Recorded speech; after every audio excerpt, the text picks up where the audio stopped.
Hi, everybody. It's Marnie W. It's March 24th, and we're carrying on with part two of our class content for this week. We started yesterday with part one, and you recall that we were looking at the psychosocial factors that promote resilience. So we were looking at the cognitive, behavioral, and existential components, and primarily covered yesterday the cognitive, a little bit of the behavioral ones, and we're moving on from there today. So just to refresh your memory, the cognitive components are really about people's patterns of thinking or their core beliefs. And recall from other classes we've done that this takes us right back to that time in the sort of first sort of 6, 8, 10 years of somebody's life when that core narrative is being formed, and the core beliefs are part of that. The behavioral components are action. They're patterns of action. They're things we do. And the existential components are really about our sense of our existence, our sense of purpose and capacity to create meaning in the world. Not surprisingly, physical activity is an important component of all of this, and this is primarily behavioral, also not surprisingly. And this is really about attending to one's own physical well-being before, during, and after facing stress or trauma, and this can definitely promote resilience. So sometimes we don't get any kind of warning that a traumatic event is coming along. So we've talked about this again also in other classes, that our own capacity to sort of intervene doesn't just have to be after the fact. It can be certainly before, it can be during, and it can be after as well. So we know, most of us are aware that physical exercise improves physical hardiness, and it can increase the chances of survival. So all kinds of things it does. It boosts our immune system. Lightens our mood in many regards. It helps us to battle anxiety. There's all kinds of things that physical exercise does, and overall, it's a really good thing for us as a sort of a personal intervention we can call upon when we're dealing with some kind of trauma or adversity. Being mindful of our physical hardiness during a traumatic situation can contribute to mental fortitude needed to endure and survive. So a lot of people find when they're under a lot of stress or they're facing sort of an extraordinary times, a situation of adversity that is challenging them more than what they're accustomed to being challenged, is that they might be more tired than usual, right? And so emotional stress certainly affects the physical body in ways that we need more sleep, we might have less energy, we might have less focus, might sort of feel like we're wading through peanut butter, right? So being mindful of our physical hardiness during a traumatic situation can absolutely contribute to the mental fortitude that we need to get through it, right? So we sort of tune in and say, okay, I can't necessarily go at the same pace that I usually go at because my personal resources are being called upon just to get me through this. And this can contribute to and make it easier to establish and nurture social and interpersonal relationships as well. This idea of embracing a personal moral compass is absolutely huge, right? As we get called on to sort of ask about our own values, what do I value? What do I believe in? What's important to me? And this sort of crosses between cognitive, behavioral, and existential factors. I would say primarily this is an existential component, but it certainly enlists the others as well. The cognitive side of it really is about developing and holding a set of core beliefs that are positive about ourselves and our space, our place in the world, and that can be sort of a steadfast kind of a guidepost that we can lean on, that to say, what am I about? What do I value? What do I believe in? And sort of, coming back to this idea again of core values, core ideals that we can sort of turn to in times of great adversity. This idea also includes this notion of the possibility of hopelessness and despair, right? These can fall into our laps quite easily, and certainly can stem from a negative core belief. So if we're able to tune into ourselves and say, what am I all about? What do I believe in? What do I value? And knowing that if we find that we believe in what we value needs to sort of be reconfigured or adjusted in some way, we can do that, right? We are the arbiters of our own thoughts and our own emotions in this regard. So factors that are important here is this idea of stability, right? The notion of is this a sustainable thing? Can this endure over time? The globality, right? Does this cross over different areas of my life?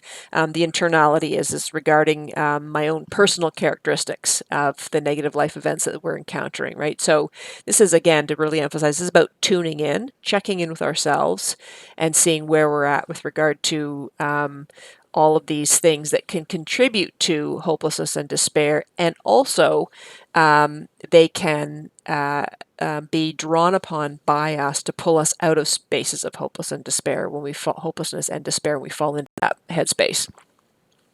So again, maintaining a positive set of positive core beliefs can enable more adaptive thinking in the face of really significant negative life events.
Okay, so our core beliefs are really important to us. It's really important to our capacity to adapt, our capacity to cope, and our capacity to get through something.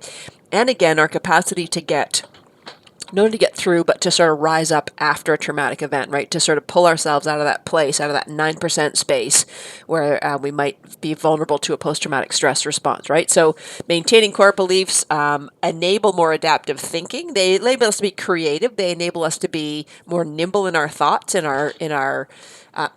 we're nimble in our thoughts, we're more nimble in our behaviors, right? This is about preventing the development of this hopelessness and encouraging overall resilience and therefore well-being, right? So, contributing to one's core beliefs about oneself and one's world is the perception that one has of one's own behavior. So, what do I think of myself? What do I think of my behaviors? Am I in a good space here? Do I value myself? Do I value what I do, how I respond, how I act, these sorts of things, right? And this is why engaging in positive or altruistic behavior toward others can result in positive core beliefs.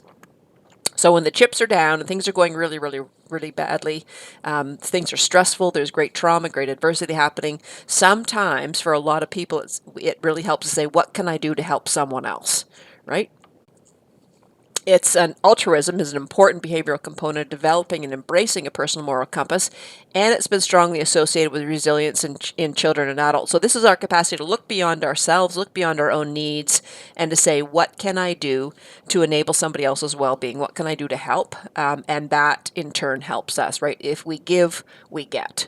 Altruistic behavior or other behavior that confers a sense of community and connectedness can also contribute to perceived meaning and purpose in life, right? These are about the existential components of embracing a personal moral compass. So things are going rough. I'm having a really difficult time. This is not what I signed on for. I'm feeling stressed. I'm feeling anxious. But I have meaning. I have purpose. I'm helping someone out. I'm doing something. I've got a task. I've got a job.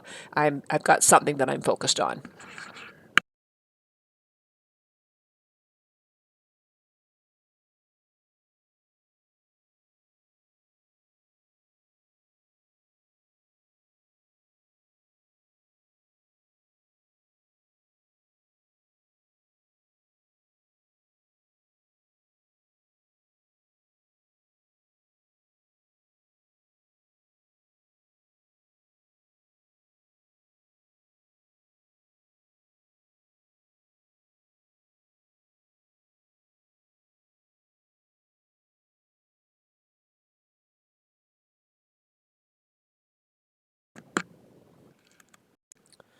Okay, this screenshot shows some psychotherapeutic approaches and techniques that can be used to facilitate the psychosocial factors underlying resilience. So if we look at, for instance, the personal moral compass, right? This is under the cognitive approach. This is about maintaining an adaptive, positive set of core beliefs. And over there, over to the behavioral side, this really might be about connecting with a resilient role model, behaviors that we're engaging in, activities that we're engaging in that be considered to be altruistic, engaging with faith leaders, role models in that regard, engaging in activities or goals that give us a sense of meaning and purpose in our lives.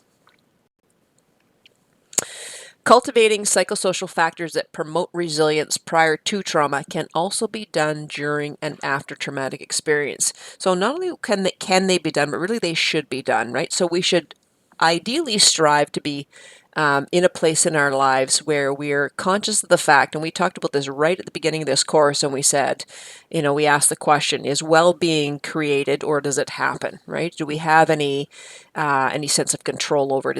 Is resilience something that is created? And if we look at these things as aspects of our lives that we do create and that in fact we need to maintain, then that enables us to have a perspective that says, I need to be on my game during and after traumatic experiences as well, so that I can be calling upon the skills and the ways of being that will get me through this and that will get me beyond it when it's over.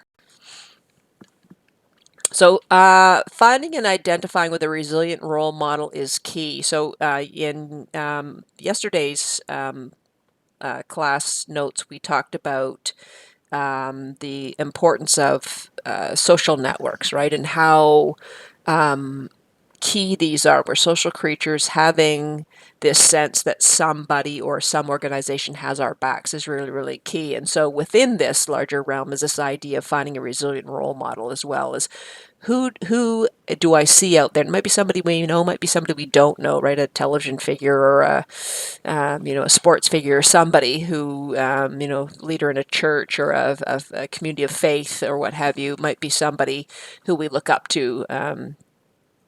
Teacher you had in grade school. You never really know who it'll be, but this is about saying, I really like that person. I like how they carried themselves in the world. I like their behaviors. I found their way of being to be really inspiring. So this is really about going to that place where we're imitating, we're modeling, we're taking advantage of what they're having to offer by behaving in ways that we valued, that we saw them doing, that we value now, and that can be a source of inspiration for us, right? And it's really this idea that most of us need heroes, most of us need someone to look up to, and so finding a resilient role model can be an effective way of cultivating resilience, and it promotes characteristics via modeling and internalizing the experience of resilience, right? So sometimes we think somebody else,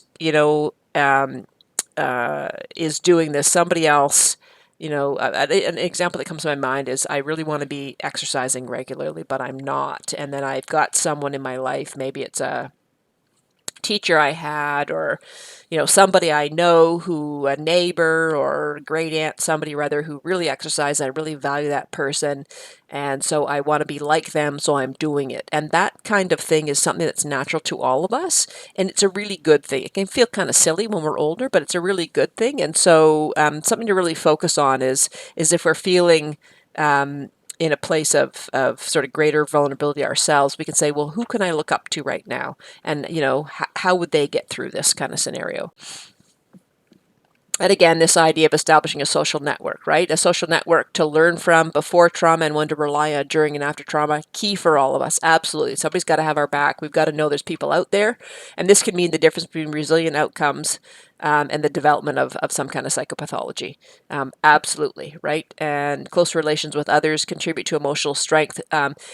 Especially in times of adversity, we have a really hard time sitting with our own aloneness. And we talked about this in one of our other classes as well, is that sometimes it's very hard for us to realize that at the end of the day, we are alone. And when we are feeling additionally stressed, or we're facing some kind of trauma or some kind of adversity, to have this sense that we are not alone, that we have a network out, that there are other people who are going through what we're going through, makes makes our journey a lot easier. This is why you see a lot of peer support groups in various realms, maybe cancer patients or people with mental health challenges or people with kids with disabilities.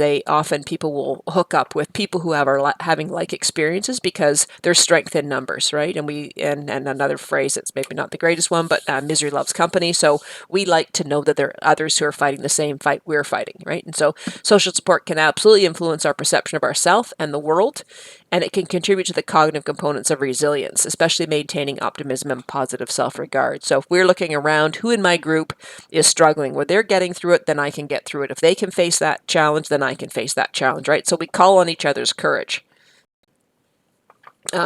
We talked about this when we talked about the Stockdale paradox, right? This idea of facing your fears rather than avoiding them, and it does not mean succumbing to them, but it means being honest with yourself about them, right? So fear is an adaptive human experience. It informs us about potential dangers. It's useful, but it can also lead to avoidance. So the old stick my head in the sand, I just don't want to think about it, right? Tempting, not a great idea, because on some level, some subconscious level, we do know that stuff is happening. We do know things are going on. So whether we're conscious of our fears or the source of our fears or not, avoidance is not a good strategy, because even on a subconscious level, it's going to get us. So better to face it head on, lean into it, as Brene Brown would say, right? So some psychiatric disorders are enabled by non-acceptance of experiences of fear and maladaptive efforts to avoid fear, anxiety, and uncertainty, right? So curling up in a ball on the couch in a fetal position in your house coat with a bag of potato chips is tempting, but it's not going to get you to a place where you feel better. So better get up, lean into it, go right into the wind, and face whatever is happening, and do so with a sense of courage and optimism. Accepting fear and anxiety and pushing yourself to face your fears absolutely is the key to promoting resilience. Conversely, we know for sure not facing them is not going to work. So you got two choices. I can face them or I can't.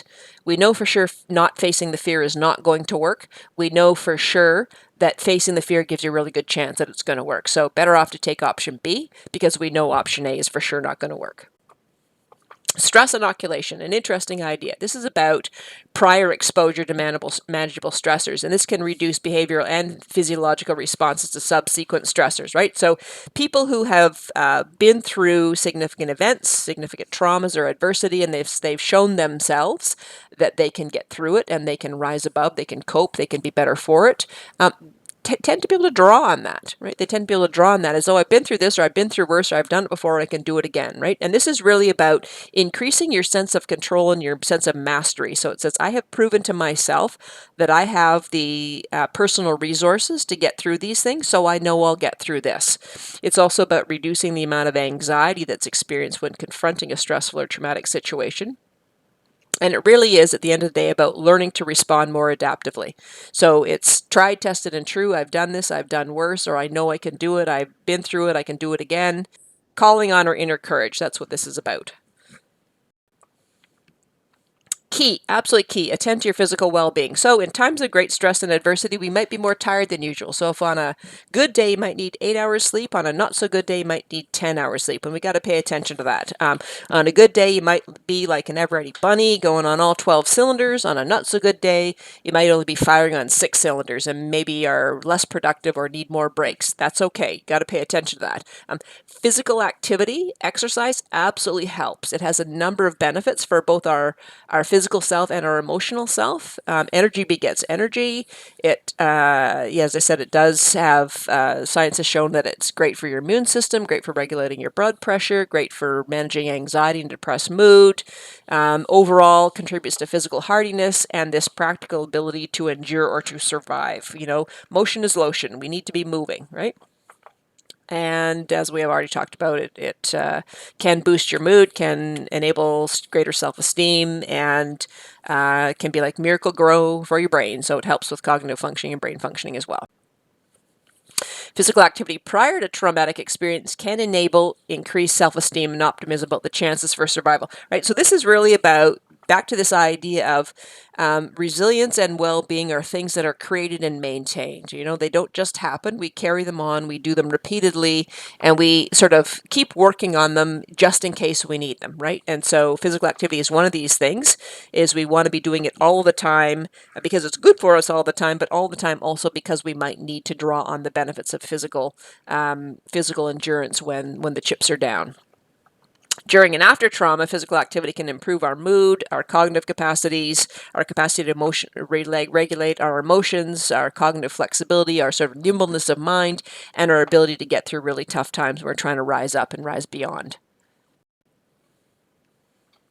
We also want to be able to identify, utilize, and foster our particular character strengths. So what have I got to draw on? So if you recall, several weeks ago, we were looking at, I think we were looking at that article on well-being when they showed us the sort of symbol of the seesaw. And we had our personal resources, when we're trying to maintain balance, we're trying to balance that seesaw. If these challenges and sort of the bits of adversity that are coming our way are too great, they're too great for our personal resources, that seesaw tips.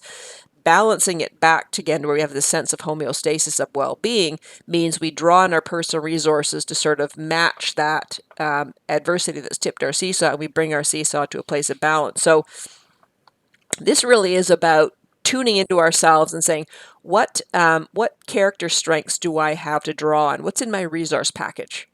You know, what are my strengths? What might contribute to my own resilience? So we can capitalize on these. We can use them to our advantage when confronted by stress or trauma. These can enable us to be more productive, to have a more useful and quick and ready response. They can lead to better outcomes, and ultimately they're key to enabling the cultivation of resilience and well-being rather than a sense of overall disorder or disability.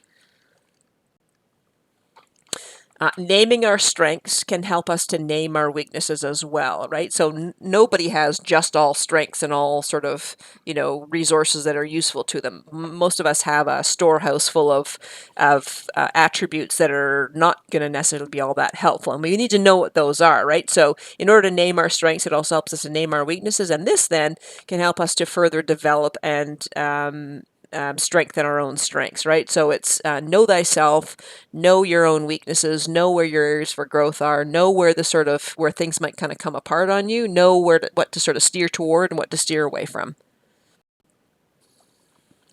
Where this sense of community is concerned, so as we've already talked about, we are social creatures. We like to be in community. We like to be in groups for the most part. We like to have networks. It makes us feel good. It makes us feel we're sort of like herd creatures in a way in that regard, is this idea of community resilience. And this is the ability of community members to take meaningful, deliberate, collective action to remedy the impact of a problem, including the ability to interpret the environment, intervene, and move on. So this is, do we as a larger collective have the capacity to come together as a sort of somewhat united front to sort of overcome some kind of a major scenario that's going on? And absolutely we're seeing this in the world right now, right, with social distancing, social isolation, plank the curve, all these sorts of things. This is really about coming together as a larger collective, moving toward a common goal. And this is about the ability to withstand the stress of disaster, recover and restore functioning, and apply lessons learned from past responses to disaster to better withstand future events. This is what's going on in our world right now, is can we withstand this? Can we come together as a collective, help each other, support each other, draw on altruism, draw on our common goals to get through this, to recover, to restore functioning, and somehow, can we take the lessons we've learned and can we create a better future as a result of this? Let's hope that happens. Again, community resilience. This is a process linking a set of important adaptive capacities in the community to a positive trajectory of functioning and adaptation in constituent populations after disturbance. So getting through the scenario is one thing. It's what are we going to do it after we get through it? What are we going to do with it? What are we going to do with what we learned? If we just go back to same old business as usual, probably not a great option. What can we do that will make us better as a result of having been through this? This is the question we need to be asking ourselves. This highlights the relevant adaptive capacities and identifies the desired outcomes of population wellness, right? It's a high prevalence of wellness in the community, high and disparate levels of mental health and behavioral health, role functioning, quality of life. So these are all things we want to shoot for. It's going to require, in our current situation, it's going to require us definitely coming together as a larger collective and not losing sight of what we've been through and why we've been through it, how it's impacted us, and what can we do to make good use of this stuff after the fact.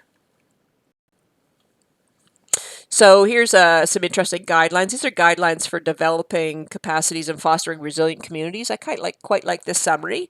These are about adaptive capacities and resilient communities, and these are organized according to social capital, community competencies, economic development, and information and communication. So certainly all very relevant to what's going on right now.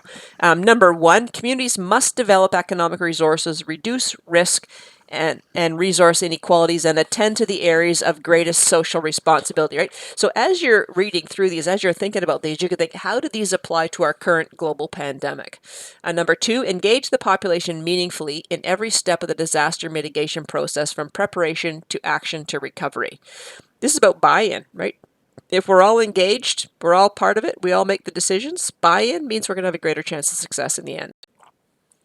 Utilize pre-existing organizational networks and relationships to rapidly mobilize emergency and ongoing support services for disaster survivors. Boy, oh boy, are we ever seeing this all over the world right now, right? With online learning that we're doing, with people needing to take a break and playing an online game, with Ministry of Health is sending out online notes for healthcare providers who may be working part-time or retired. Yeah, it's the stone soup. It takes a village approach, and it's hopefully going to get us through this, and it's hopefully going to be something we draw on after the fact as well. Intervene to support and protect naturally occurring social supports in the aftermath of a disaster. So sometimes in the midst of things, we're in survival mode, and we have a different take on things. Then we think I just want this to be over, and when it's over, I'll feel better. But often there's something that goes on when a disaster, when a crisis is over. The realization of the reality comes in, and there can be, for some people, quite a sort of secondary layer of trauma response that comes along when they realize, I had no idea how bad it was when I was in the middle of it. Now I do, and I'm really freaked out by that, right? So this number 4 guideline is really important to consider, was that what social supports do we have around us that we can draw on after this is all said and done? Plan for not having a plan. Exercise flexibility and focus on building effective information and communication networks that function in the face of unknowns. Boy, oh boy, we are putting this stuff to the test right now, right? And so what's working, what isn't working, and after the fact, what do we need to do? You know, some of us, myself included, are going to go out and buy a freezer after the fact, right? So knowing that, wow, we really could use one now. So this nice little screenshot is really about the cognitive, behavioral, and existential components of adaptive capacities, and this is really about communities, right? So social capital, what can we draw on, right? What is here that can help us come together and get through this as a community? Community competence, where do we have good partnerships? Where do we have good problem-solving skills, flexibility and creativity, economic development? Where is there fairness? Where is there potentially more risk? Where do we need to make sure that, you know, this idea of when we're dispersing, when we're making sure that resources are given out based on needs. So equity of resource distribution is understanding where's the need. Some communities have more need than others, and making sure that there's sort of a fairness in that regard. And certainly information communication is key in our current crisis with regard to responsible use of the media, the skills and infrastructure we have in place, and calling on trusted sources of information rather than inflammatory, unreliable sources that are just going to make matters worse for all of us. So there's a broad range of reactions we can have to stressors, challenges, traumas, and adversity. Everything from resilience and a capacity to cope and thrive to really severe disorder and traumatic stress injury, aka post-traumatic stress disorder. And so hopefully you're seeing that, there are things we can do as individuals to do our best to ensure that we cope and we thrive rather than have an after effect experience that it would be considered a post-trauma response or a post-traumatic stress disorder. So I hope this has been helpful to you. I hope that if you have any questions, you'll use the forum space that we've got set up, and look next week to what we're going to cover in that class. Take care and stay safe.